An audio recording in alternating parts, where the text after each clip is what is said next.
Good morning, good evening, and good day. My name is Crawford Henderson.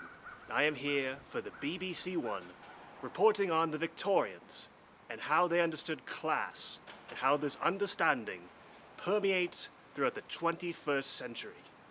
Come on and join me.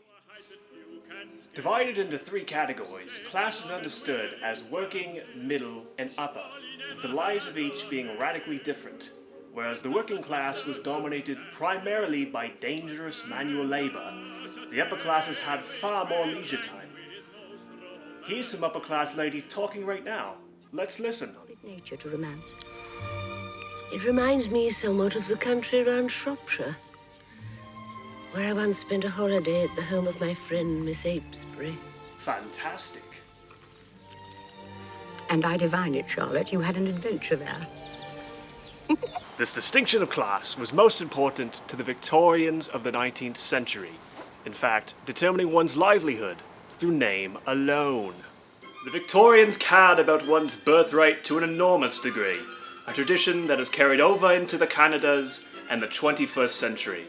After all, some of the most recognizable names to any Gaelic descendant are in fact self-referential, creating a tautology of British identity.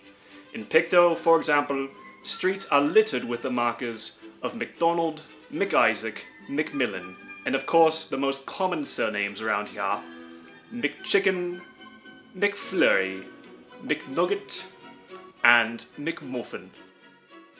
Interestingly enough, the prefix Mick in Gaelic denotes son of. Isn't that right? Son of chicken. Yes, I do believe so it is. However, descendants from the British Isles have taken a stance against this system of elitism.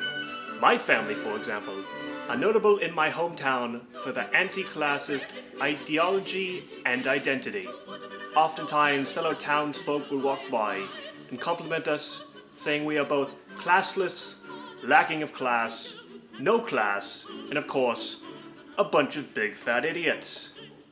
How the last one relates, though, is beyond me. Like a Molosseum, the Victorian homes and little townships outline the air of superiority the aristocracy believed they once possessed.